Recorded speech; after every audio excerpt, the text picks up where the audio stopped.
Or looking at me. Good afternoon. Kasama natin si Joyce.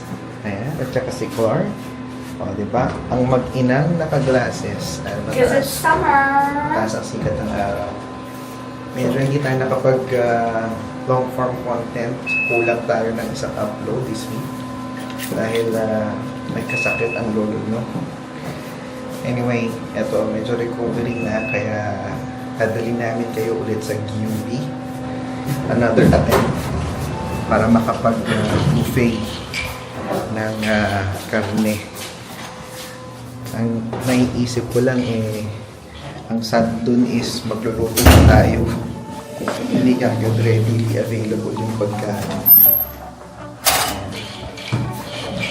Kaya susulitin natin ng maigi.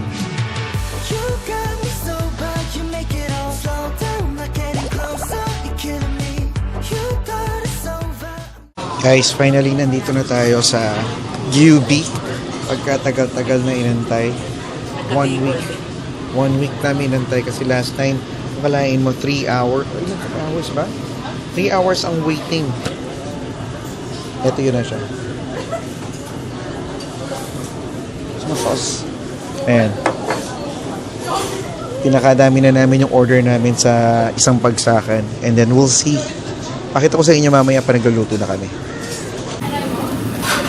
Guys, ito na yung luto-luto. Ayan yung in-order namin. This is pork. This is ribs. No. This is not McDonald's. Anong tawag dito sa steak na to? Ribeye. This is ribeye. And that's garlic. Ayan. Luto muna tayo kasi gutom na eh. Hello guys, nandito na naman tayo sa Superstore. At nandito tayo ulit sa ating panibagong serye. Magkano kaya? Canada Edition. Last time, hindi pa natin nasasagot yung huli nating magkano inabot yung grocery natin. Nag-comment si Isay, 300 to 350 on the mark si Isay. Congratulations. Ang galing halatang nag-grocery ka talaga dito. Ang inabot is nasa 300, I think 305 or between 300 to 310. Yan ang inabot ng grocery. Ngayon, hindi ko lang alam kung magkano na naman ang aabutin. Pero mamaya, makita ko sa inyo kung ano yung mga binili natin. And then, if meron kayong mga hula, comment down below kung ano yung hula nyo, kung magkano yung magiging grocery natin for today. Na-try nyo na ba itong shrimp na ganito? Na nakapack? Parang ang sarap tignan sa picture, no? Ayun, may ganito.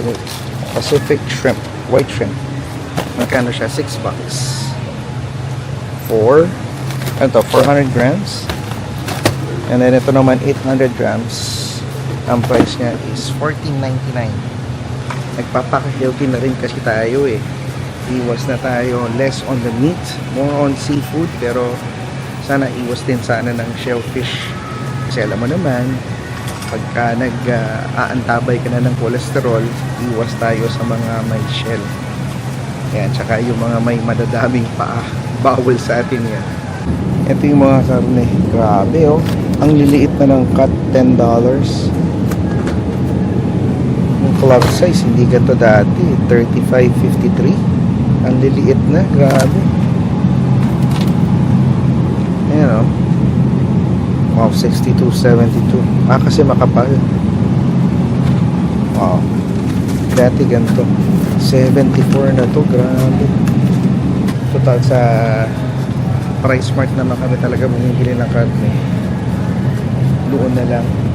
Mamaya pala tayo kaya sa TNT. Bakit? Doon ko nakita yung Ichiran eh. Ichiran ramen. Masarap yun. Since parang nagkikreate na naman kami ng Taste of Japan, mas mainam ng tikman at kainin natin yung Ichiran ramen. Grabe guys, yun nyo, $11 ang isang flat ng sausage or hotdog. Dati yung $11 double, pero ngayon 11. Meron sila nakasale $3.99 pero isa lang. Yan ang tinatawag na shrinkflation. Presyo ng doble, ngayon presyo ng isa na lang, isang pack. Dito, may mga recommendation ba kayo? Masarap kaya yung mga ganito na frozen na maki. Malamang hindi, di ba? Kasi gusto mo fresh miso vegetable. I mean, naghahanap ka ng mabilisan na pwede mong makutkot, makain, throw in the air fryer kung nagugutom ka. Isa ko pala marirecommend sa inyo is yung chicken nuggets sa Costco, yung malaking pack na masarap siya. Kahit ako, gustong-gusto ko din yun. Pag may nakita kayo sa Costco, siguro kung makita ko yung photo or kung yung packaging, sorry, papakita ko dito. Kung hindi, hanapin natin sa website. Pakita ko sa inyo. Ngayon nga pala, medyo maaga kami na grocery dahil mamaya meron tayong konting ganap. I-meet natin si Dre Rice. Kasama natin si Isay and I think yung nakakakilala din kay Rice, si Glenda, will be joining us for lunch mamaya. Bili daw tayo ng yogurt. Ang usual na kinukuha namin na yogurt is Activia. Uy, naka-sale. $3.45. Ang expiry is July 4. Sige, yun na yung pinakamalayo. Guys, naka-sale na yung Spam for $4.49. Limit 4. Grabe, $4.49. Regular price yan dati. Ngayon, considered sale na yan. Taas na talaga. And kunin natin yung less sodium. Kaya kung mag-grocery ka, tapos tingin ng presyo, medyo masakit sa damdamin. Nakikita mo talaga na parang yung budget mo mabilis ma-deplete. Okay, patayang bigas. Price is $19.79 on sale. 8.2 kilos. Jasmine rice. Chili cheese flavor.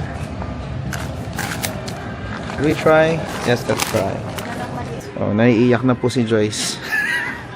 Kasi yung ginagamit naming oil, Ito yun, oh. $40.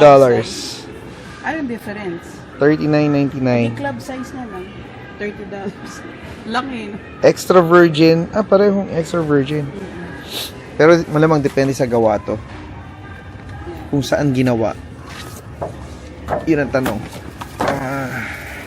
Ano ba nakalagay? So ano, we're just gonna get this? Yeah, whatever. $10 difference. Yeah. Ayan o. Hindi oo pareho naman. Pero malamang, hindi kaya China yan. Malamang yung mga mura kasi galing China. Malamang. Yun lang yung mahirap siguro pag namimili ka. The notion of buying yung mga produkto kung saan ginawa at saka saan galing. Kasi di ba usually hindi naman sa parang nagiging ano tayo no, mapili. Pero typically di ba it's either pag sinabi mo low quality, di ba? Usually pag galing China, ayaw naman nating ano, pero yun yung parang impression. Pero in reality, yung parang pagpunta ko sa China, napaka-high-tech nila. Napaka-advanced sa lahat. Yun nga lang sa food, medyo questionable. Ang hirap matanggal sa isipan mo na ayos ba itong binibili ko? Kasi kakainin natin ito eh. Kaya medyo ingat-ingat lang din. Ayan, so far yung nabili natin. No? Meron tayong Spam, chocolate, a tray of eggs, hash brown, salt, bag of rice, and then yung hot dog, meat, some pancake, noodles, yogurt, and then some, I don't know what this is, steel cut oats, oat, and ding dong, taco shells. And that's it so far. And then itong olive oil. So far, yun yung nabili natin, no? Siguro mga 3 o 4 na aisle na lang. Hindi matatapos na yung grocery natin. Sinusuportahan ni Clark si Cal sa paborito niya. Anything na makita niyang Pokemon, nagiging interest niya na rin. Dito mo talaga makikita na parang as early as now, ina-idolize niya na talaga yung kuya niya. Yan naman yung kagandahan sa pag meron kang kapatid. May mga ganyang situation, scenarios na magandang ma-experience nila. So, yun yung final natin. Bali, ito lang yung nadagdag. And then, tissue, garbage, cookie, and nagagay ng chocolate. Pero, let's more or less yung nabili natin. And then, bumili tayo ng pang laundry. Yan. Same routine. Hulaan nyo kung magkano inabot. So, ipapunch na natin to. Para maiba naman, double up yung challenge natin. Kasi, kasama namin kayo pati dito sa Price Mart. Kasi dito kami bumibili ng mga karne. Ayan, tsaka mga ibang bagay pa na pang Asian lang talaga. Marami kasing options dito. Nakakita kami ng Japanese ramen dito sa TNT. Naka-sale yung isa, yung etong black garlic tonkatsu. 199 lang siya. Pero yung regular price niya, $5.99. Almost $6. Kasi yung black cod mo, no? Parang half off. Half off the black cod. O, bili na kayo dito sa TNT.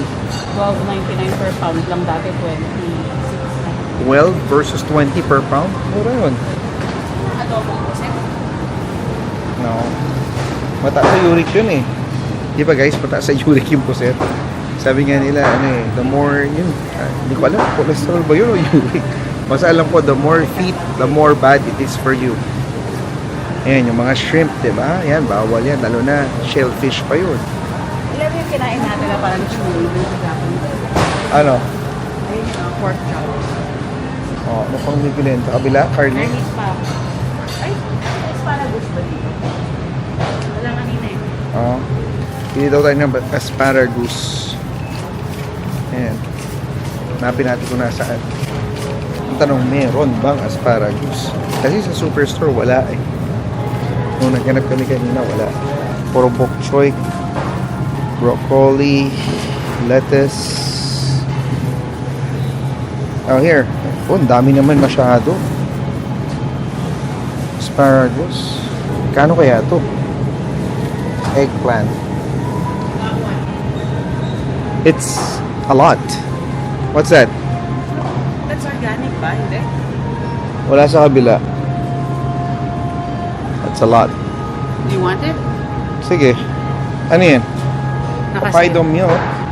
$7.49. Okay. So far, yun yung nakuha natin. Cod. Oh, bigyan ko na rin tip. $12 daw yan. $12.60. Naka-sale. 20 a pound yan. And then asparagus, Hokkaido milk, and then itong ramen. So far, yan pa lang. Ang sabi nila, hindi ko alam kung totoo yun ha, pero daw yung mga gantong meat na merong flavoring at saka yung mga naka-prep na, yan daw yung mga lumang meat. Hindi ko lang sure kung totoo yun ha, pero yun lang yung nakita kong parang theory nila. Yung mga nakatimpla na. Pwede makuha ng isa si Melissa, yung Hokkaido. Sige. Kuha daw natin yung ating kaibigan ng Hokkaido milk made in Japan. Baka For the makalimutan. chicken taco. Yes. Kailan ba natin kakainin nyo ngayong week? Yeah. Wala tayong gulay, kamatis. We'll just get after. Para hindi para hindi masira. Uy, baka si Mami gusto na ulit ng mani. Mani. Kuha tayo. Uy, dito magkano ang Vita Coco? Mahal. Mahal yung coconut juice nila dito, yung buko. O, cart check, ramen, Hokkaido milk, Perugi na lang. and then tong cod. We have peanuts, asparagus, garlic bread, and then loaf. And we have giniling na beef, and then giniling na pork. And then we have this skinless, boneless chicken thighs. Isa without skin, isa with skin. Isa na lang ang kukunin natin, and then we're done. Yan. Ngayon, hulaan nyo. Combine dalawang grocery. Magkano ang aabutin ng grocery natin for this week. Again, yung grocery namin to is good for 2 weeks. So, para lang at least, di ba? Humula kayo para magkaroon din kayo ng idea magkano ba ang inaabot ng grocery for a family of 6. Nowadays, nowadays. So, tayo ng dalawa. Yan. Hindi nakasya sa atin ang isa. Yan talaga, pag lumalaki ang pamilya, lumalaki din, kailangan nating grocery. Nakakita tayo ng maliit na bag ng onion rings. Onion rings. Sama natin.